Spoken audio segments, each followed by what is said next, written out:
Okay, folks, welcome to this week's Marketing Ops AMA. And this week, Brandon has been thinking a lot about his personal goals and his business goals. So, Brandon, tell me what's been kicking around your brain. Yeah, no, I mean, as like we've been sort of developing and like the clients have been growing under your leadership and all that, it's been um, pushing us to think about, well, what do we want to be doing, next quarter, next year, and then the next 5 years. And although I think it's mostly applicable to your personal life, it's also applicable to you joining an organization and being a marketing ops practitioner. Just as it's applicable for you to know where you're going in your personal life and where you want to be at, you know, um, uh, at the end of the year, at the Mm. middle of the year, whatever the case is, and you like track those goals. It's good to know that, hey, I'm starting in this industry, and in the next year, I want to know everything that there is to know about being a campaign ops specialist. Right. And then, like, what does that look like? Okay, well, there's like a 12-step process that maybe Alicia's already come up with. Go download that and like get familiar with it. And then, but no, well, that's how my brain works is like, how do you come up with business goals? Oh, I YouTube it, or like these things are not, ChatGPT. yeah, they're not super close or within reach, in my opinion, for me Mhm. at least. So that's how my brain thinks about it. And then I like to plot it out and like, okay, well, what do I need to be doing today so Yes. that at the end of this week, I'm that much closer to whatever personal and business goal I decided to come up with. Yeah, and I think the other way I've also framed this for myself and for other people is I like to look at LinkedIn job posts and I like to think about what is the next job I want to take that I want to be a good applicant for, right? Is like some first because for some people it's like director of marketing, VP of marketing, director of marketing ops. Like if that's what I want, like what are those jobs asking for right now, right? Like what is that skill set and then what is my gap in that skill set that I need to then cover and be able to make a good case for, right? Like I think about the interview cycle, like, I think, like, 3 interview cycles ahead of, like, one day somebody's gonna ask me about my management experience. Great. Mhm.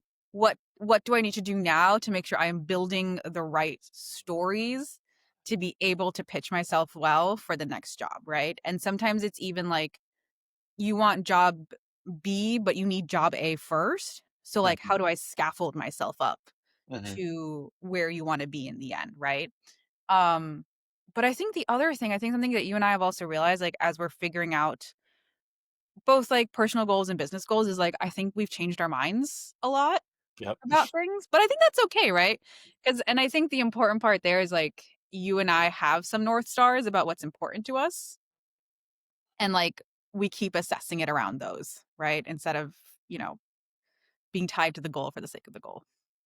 Yeah. And I mean, you can opt out or ask for more time, but do you think that where you're at now, so given where you're currently at, 18 to 24 months ago, were you thinking, what do I need to be doing to be running an agency? No, no, but the thing is you know what's so funny is that, like so I started looking for a new job, like, early 2024, and I wanted an agency role, right? I really wanted to step into an agency role, Mhm. and, like, there was nothing there, or all the interviews were just, like, kinda crazy, and so eventually I was like, "Screw all this. I'm just gonna settle for a campaign ops role because like, I have a toddler, I don't That have the brain feels that space, feels like, I don't wanna deal with any of this." And then as life would have it, I was like, well, the campaign ops life is not for me, not with a toddler. Uh-huh. Uh-huh. And then now here I am back doing agency work and I'm the happiest I've ever been. So, and I think the lesson for me and actually in all of this is that I ignored my North Star for a bit. Mm. And the North Star just sort of found me back again, being like, Alicia, what were you doing?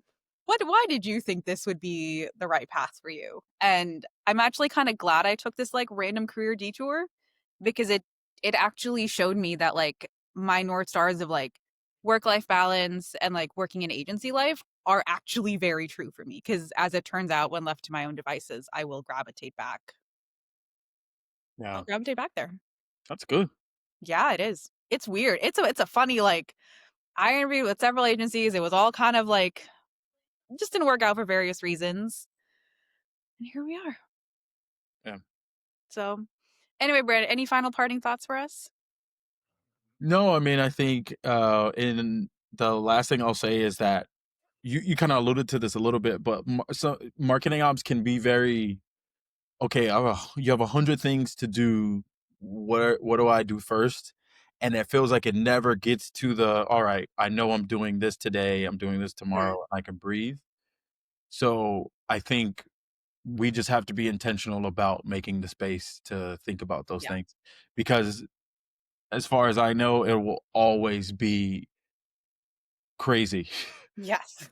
It's never gonna be smooth sailing. It's always like, with the way things are evolving right now in the business landscape, in the macroeconomic environment, like, we have to be as nimble as ever, and the work is always gonna be there and volatile, but we have to make time for ourselves to think through where do we wanna be at and how do we, like, stabilize ourselves and all that, so Love it. All right, folks. That's it for this week's Marketing Ops AMA.